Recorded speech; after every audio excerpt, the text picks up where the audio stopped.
Thank you for tuning in to Koppen with Comic. I'm Brian Koppen. We're here with comic Colby Smith.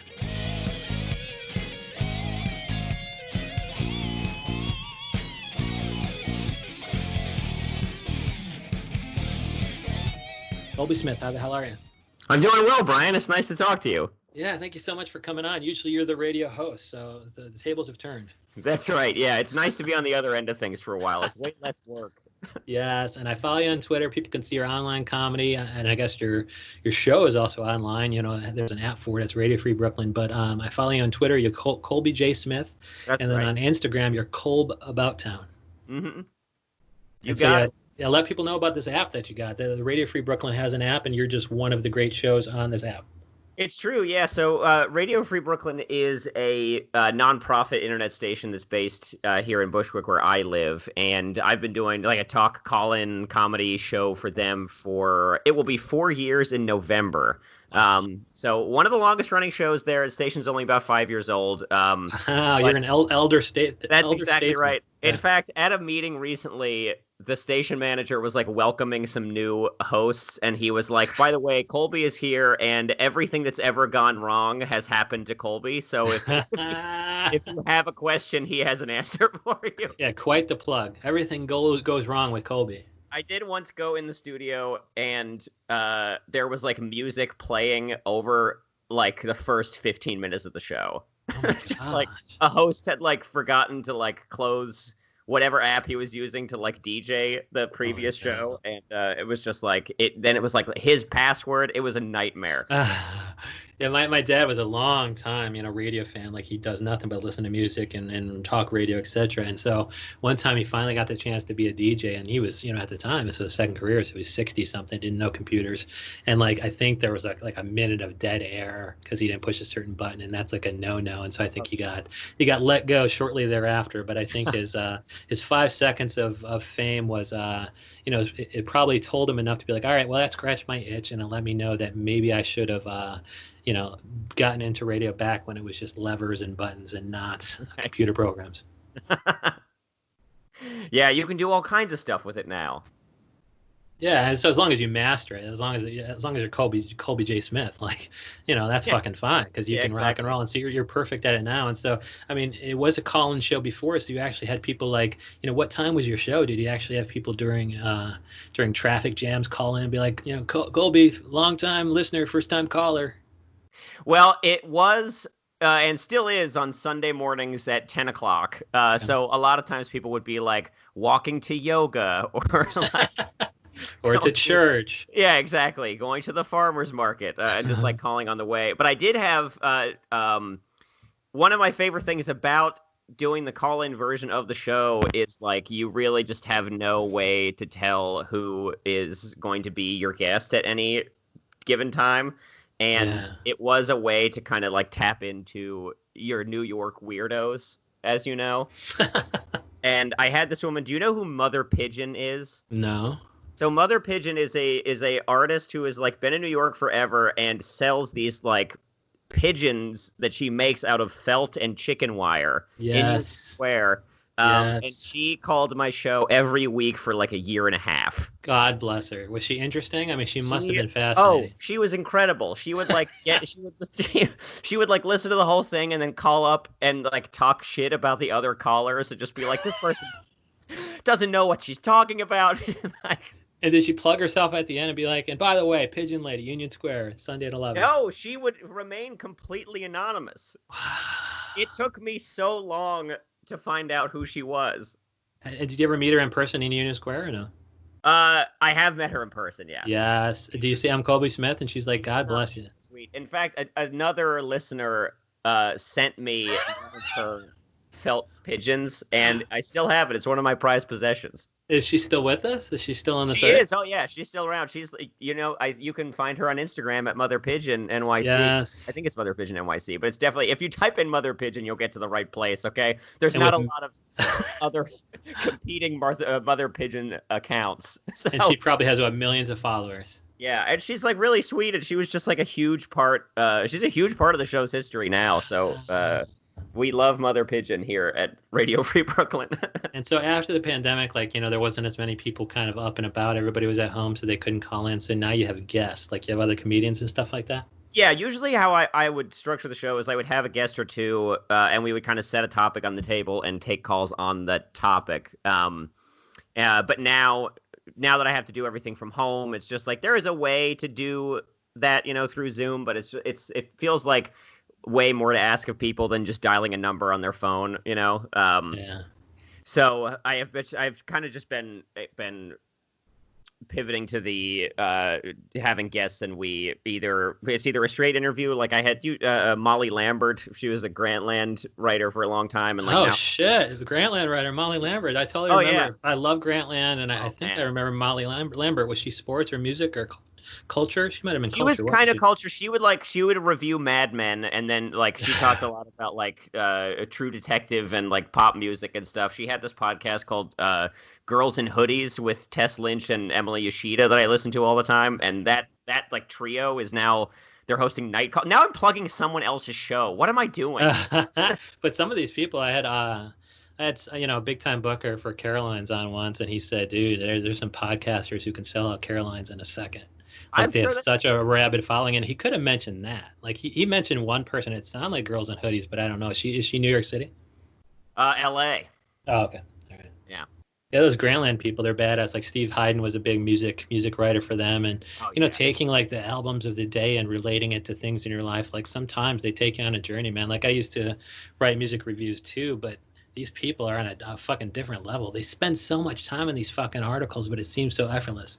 Yeah. He is really good too, Stephen Hyden. He's a guest I'm trying to get, so hopefully people can look forward to that. Yeah, and I would think that if you're having other comedians on, like Bushwick is probably is there fucking a shit ton, or were there a shit ton of comedians in Bushwick? There were. It's hard to tell now because so many people are either staying out of the city or moving out of the city and just kind of leaving forever because of everything that's going on. But there was just I would go a year without doing a mic that wasn't located off the L train, Yeah.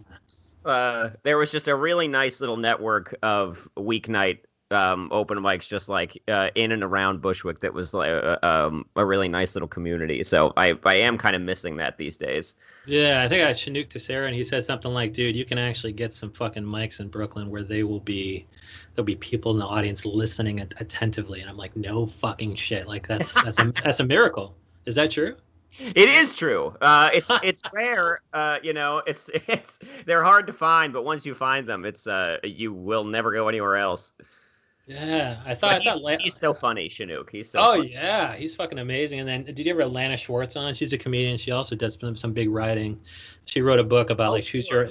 Yeah, Lana Schwartz and I met in line at UCB for Maud Night in 2013 or something. Oh my gosh, is she Bushwick? I think she is Williamsburg. Okay. But yeah, close enough, That's the only reason why I mentioned her, because I had her on and she was funny. But dude, her tweets all day long, she's churning out the fucking original quality. I'm like, holy fucking shit, this chick is brilliant. Yeah. Oh yeah. She's published author, Lana Schwartz. Yeah. My first impression, I was like, Lana, how you doing? She goes, it's Lana. And I'm like, dude, that was my first exposure to her. And I'm like, dude, I follow you at Lana like banana. And I didn't put together that's how you pronounce it. Yeah. I didn't put that together. That's how you fucking pronounce it. But dude, some of these people's tweets are so great. And Lana likes bananas. Yeah, I was like, yeah, come on, dude. That's the only way to read it. I didn't think you're rhyming with banana. Lana Schwartz just being like, well, I want to be funny on Twitter. What can I call my handle? I know. Yeah. Slip on banana peel. Lana likes bananas. And I'm a plural. My pronoun is plural, and that's why I say Lana like banana, because Lana is plural. It's not singular. Yeah. It's not Lana likes. But yes, it sounds like you just have a fucking pool of talent that you could exploit in Bushwick.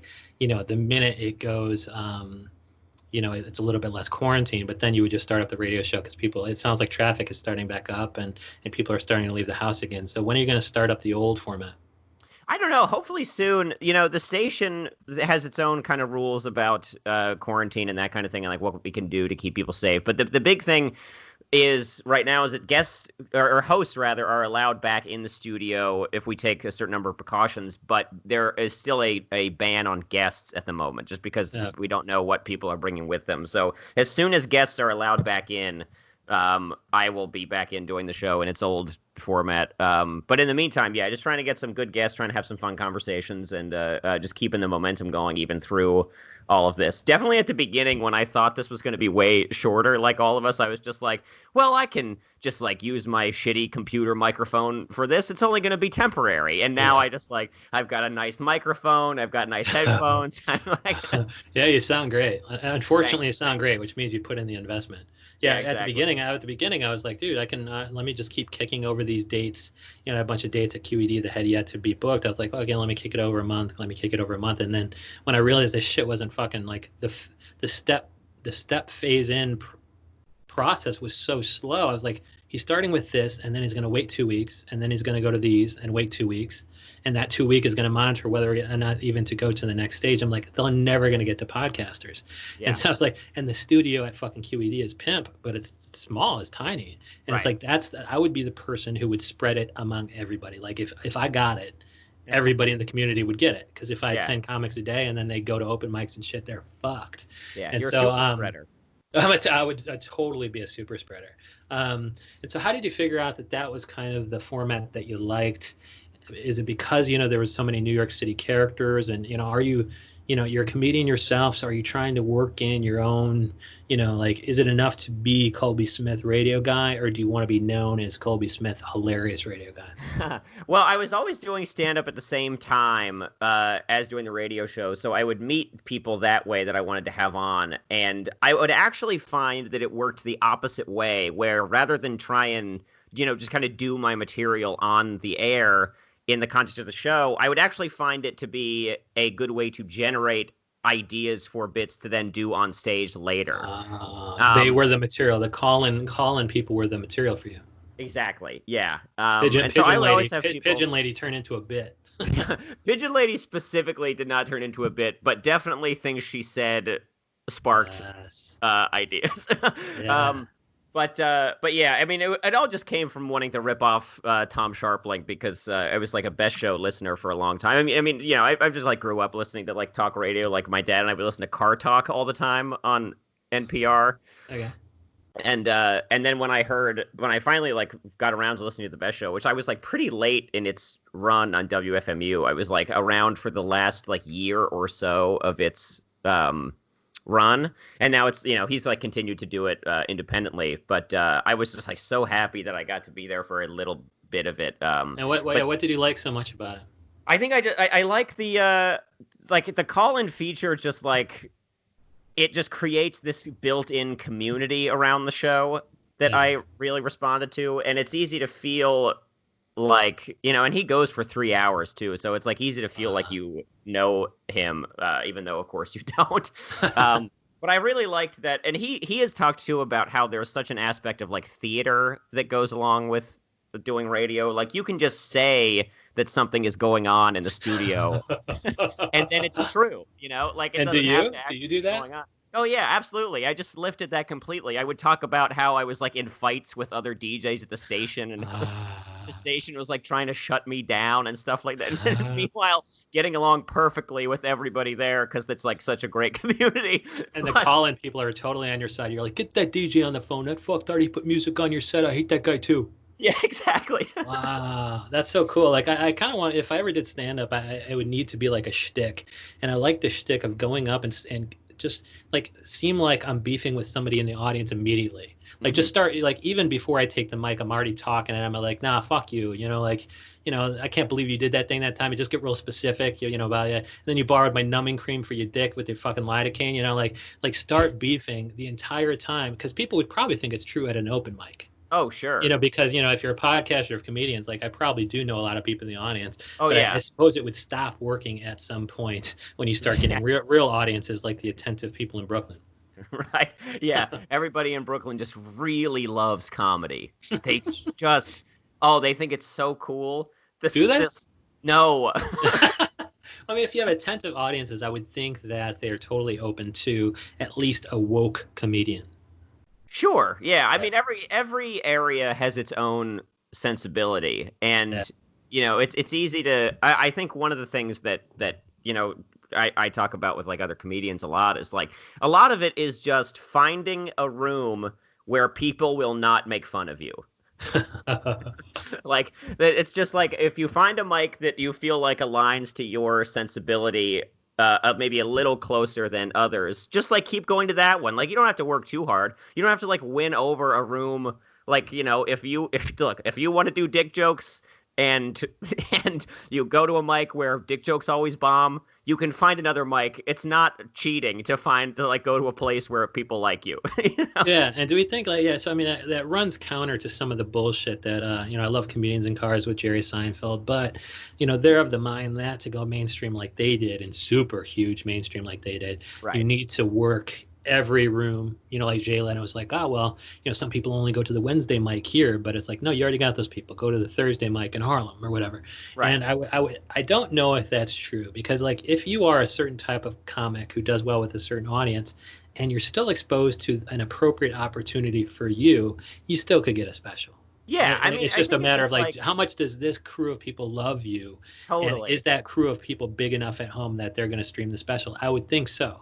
Well, yeah, I mean, I think there's just like there's a million different ways to do it. Like, if you want, like, certain people, like I know plenty of people who are just like, yeah, I don't want to work the road. Like, I am perfectly happy to just like perform, in the 5 boroughs and like try and get a late night job and just like try and do things that way. But I know plenty of other people who are just like, I can't wait to get to the point where I don't have to do just the same Brooklyn venues all the time. Like I want to like go all over. And both of those approaches are like perfectly valid. So if you want to be the person who is like, traveling around to like do comedy, then yeah, it's like a good idea to like hone your material in a way that it doesn't just appeal to your niche. But if like, being the best guy at your thing is more your speed, then like yeah, I think everybody has to set their own kind of limitations with it.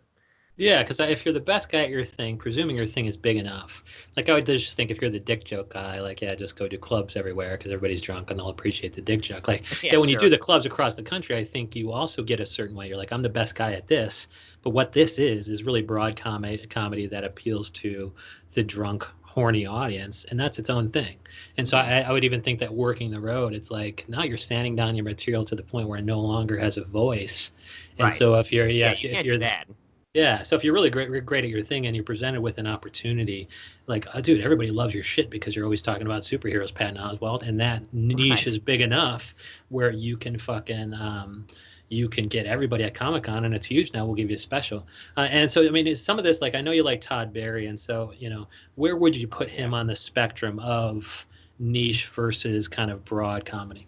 So the reason why I like him so much is because he, I think, rides that line better than anybody. He, I think, just has the perfect career of like he works the clubs, but can also like be booked on an indie bar show or like in some alt venue where the sensibility is not quite so mainstream and still do just as well as anybody else, Is he using different material or is he just able to respond? Because I mean, he's a big crowd work guy, so obviously he can think on his feet. Yeah. And so does he, I mean, do you think he uses a different script or is he just so much more willing to depart from that script if it's not fitting the room's laughter needs? I don't know. I mean, I think any comedian worth their salt is like they know how to, or at least they have ways to try pivoting if something is not matching the room that they're in.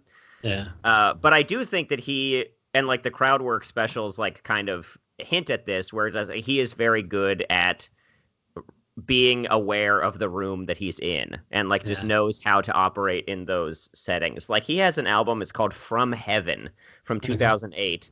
That's like him he's like performing in the back of a Chinese restaurant in like Boston or like Cambridge, Massachusetts or something like that. And he just like does all these jokes about the venue. And it's like, these were not scripted. He's just like, he knows how to be in the room that he's in.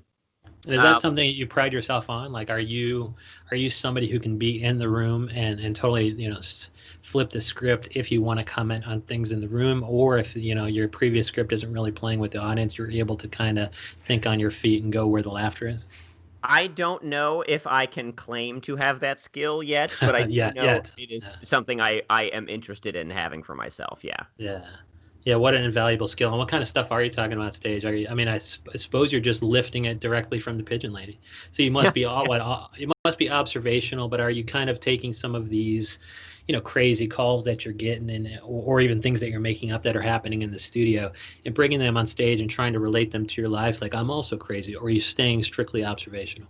I stay pretty observational. I mean, I like to I am not somebody who can just make something up entirely. I feel like all of my jokes have come from some emotional response I've had in my life, Yeah.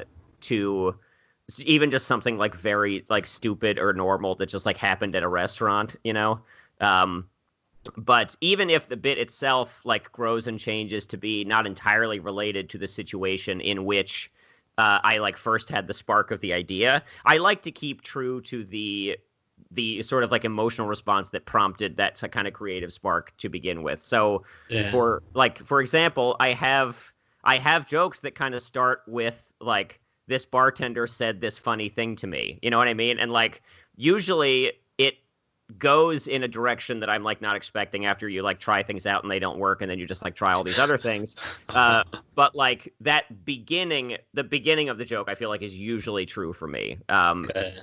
And And it has to have the kernel of truth because, dude, whether or not you're a comic, at an open mic or something, listening to Colby Smith, or somebody at home who's firing yeah, up Colby Smith's special or Radio Free Brooklyn's show, like, I have to believe it. Sometimes, I mean, some of these jokes, it's like, dude, this is fucking not true at all. Like, yeah, I know, you just I know. fucking made. I mean, and it works on both levels. Like, no matter if I'm sitting home watching a John Mulaney thing, I'm like, yeah, that totally happened, or no, that Right. did not fucking happen. You were making that up. And sometimes it's inconsistency. Like somebody like Nikki Glazer will talk about, so I fucked him. He was a homeless guy, so I fucked him. And in the next joke, she's in a serious relationship for 10 years. I'm like, well, which is it, Nikki?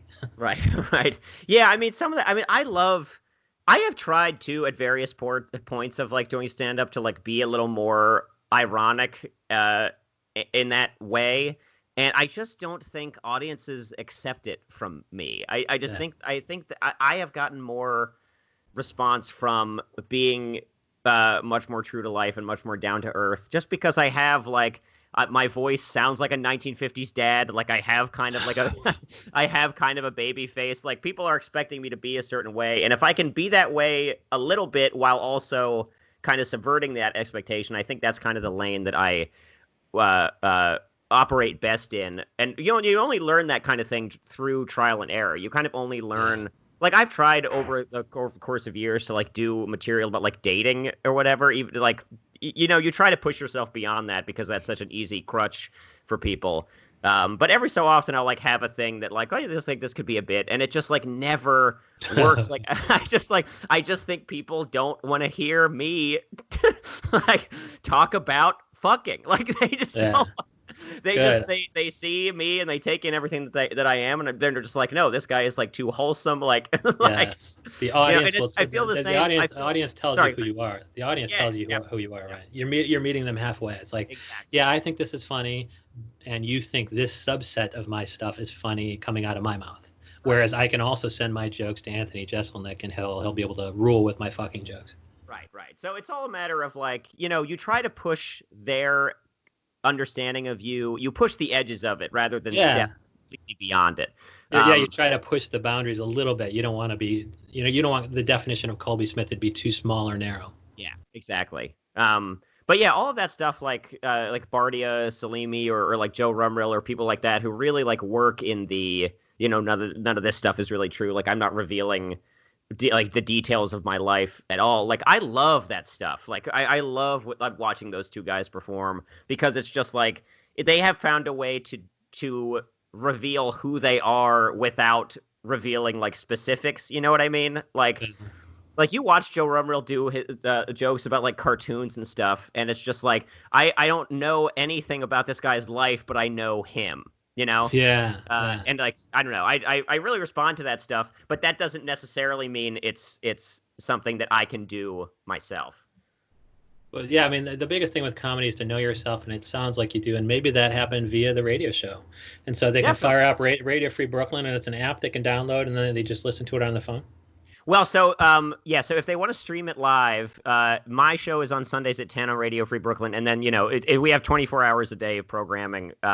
Some of it's talk, a lot of it's music. I mean, it's a really it sounds cheesy to say, but our slogan is "This is what Brooklyn sounds like," which is I love that. I just saw that. I was like, that's perfect. It's very corny, but it's also, I think it's like pretty true in our case. Like, we have a really diverse community in terms of like tastes and subject matter and that kind of thing, and so it's really worth checking out. They've been such a great home to me over the last couple of years, and I'll take any opportunity to speak well of them. But they do it in return too. They're like, everything bad that's happened in the studio happened during a Colby Smith radio show. Yes. But my show, Young Person's Radio is the name of it, is also available as a podcast on Apple and Spotify and Stitcher. So if you can't listen live, which no one does anything at a point in time anymore, you can find the episodes on Mondays on all of those apps. Good, because I mean they can do so now, and then they're going to be the long-time listener, first-time caller once you start that back up. Yeah, exactly. I hope so. I hope that we'll be able to take calls again sometime soon, because I miss it. But have had some great guests lately, so people can check those out as well. Good, that sounds so great. Colby J. Smith on Twitter, Colb About Town. Colby Smith, thank you so much for coming on. Brian, this was so fun. It was great to talk to you.